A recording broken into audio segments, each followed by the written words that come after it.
계속해서 대구 경북 소식 전해드리겠습니다.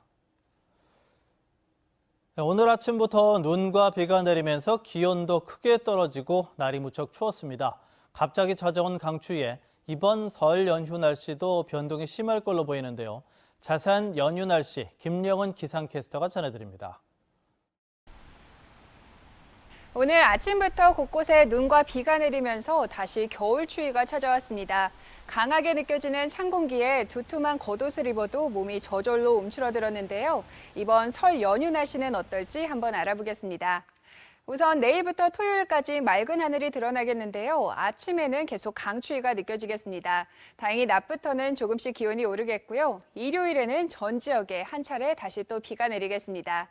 본격적인 설 연휴가 시작되는 월요일부터는 구름 사이로 파란 하늘이 드러나겠습니다. 설날 아침에 기온이 조금 떨어지지만 그래도 연휴 동안엔 예년 이맘때 기온이 이어지면서 초겨울만큼 온화한 날씨를 보이겠습니다. 이번 설 연휴 비 소식도 있고 조금 오락가락한 날씨가 예상되지만 즐거운 명절 가족들과 행복한 시간 보내시기 바랍니다. 지금까지 설 연휴 날씨 전해드렸습니다. 고령에서 야생조류 인플루엔자가 검출됐습니다.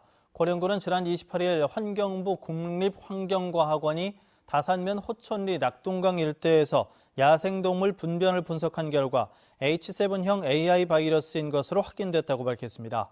고령군은 분변 발견 지점 반경 10km 지역 가축 농가의 이동을 제한하고 철새 도래지와 농가를 중심으로 소독 활동을 벌이고 있습니다. 추가 정밀 검사 결과가 저병원성으로 판명되면 이동 제한은 즉시 해제됩니다. 군의원 해외 연수 음주 폭행 파문으로 시끄러운 예천과 인접한 상주의 한 농협 임원들이 공무차 견학을 떠나면서 여성 도우미들을 대동했던 사실이 드러났습니다. 홍석준 기자입니다. 국내 최대 곶감 주산지 상주에서 가장 큰 곶감 공판장을 운영하는 상주 원예농협. 조합장과 이사 등의 사퇴를 촉구하는 현수막이 곳곳에 내걸렸습니다. 이들이 작년과 재작년 공무상 견학을 가면서 농협과 관련이 없는 40, 50대 여성 10명과 일정 내내 동반한 사실이 뒤늦게 알려진 겁니다. 아무도 몰랐는데 이게 이제 참 알아보니까 참 말세다. 어떻게 이럴 수가 있나.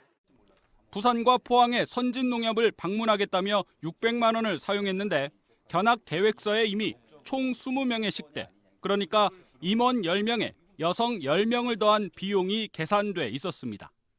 묻지마 강남이 맞아요. 이거는 임원으로서 할 짓이 아니고 이거는 임원으로 사퇴할 그거다 이거는. 이거는 아가씨들로 간다 하는 말이 안 되거든. 노동조합 요구로 감사가 진행됐지만 별 문제가 없다는 면죄부성 결과가 나왔습니다. 확인 결과 조합 감사 2명도 모두 문제의 견학에 동행했던 것으로 드러났습니다. 대의원들이 그 여성들을 데리고 이제 거기에 대해서 질타가 많았었어요. 그래서 질타를 하니까 10만 원씩 각출을 해서 갔기 때문에 별 문제가 없다. 외부와 연락을 끊은 조합장은 3월 조합장 선거를 노린 조직적 음해라고 반박한 것으로 전해졌습니다. 군의원들의 해외 폭력 사태로 논란인 예천에 이어 이웃한 상주까지 지역 지도층에 속하는 인사들의 연이은 추태가 주민들의 분노를 키우고 있습니다. MBC 뉴스 홍석준입니다. 자유한국당 윤재욱 의원이 최고위원 출마를 결정하면서 대구 경북 출신 의원 3명이 당 지도부에 도전합니다. 윤재욱 의원은 대구적 의원들과 논의 끝에 최고위원에 도전하기로 했다고 밝혀서 최고위원 출마를 밝힌 경북 김광림 의원, 당 대표 출마를 선언한 주호영 의원과 함께 3명이 지도부 자리를 노립니다. 한국당은 다음 달 27일 전당대회에서 당 대표와 선출직 최고위원 4명을 선발해 지도부를 다시 구성합니다. KTX가 구미역에 설 가능성이 커졌습니다. 자유한국당 백승조 의원은 김천시 봉산면 경부고속선 김천보수기지와 경부선 김천역을 잇는 3.2km 구간 선로 연결을 최근 국무회의에서 확정했다고 밝혔습니다. 선로 연결 공사는 실시 설계를 거쳐 오는 2021년 착공합니다. 선로가 연결되면 KTX가 김천역을 거쳐 구미역에 설 수 있습니다. MBC 뉴스를 마칩니다. 고맙습니다.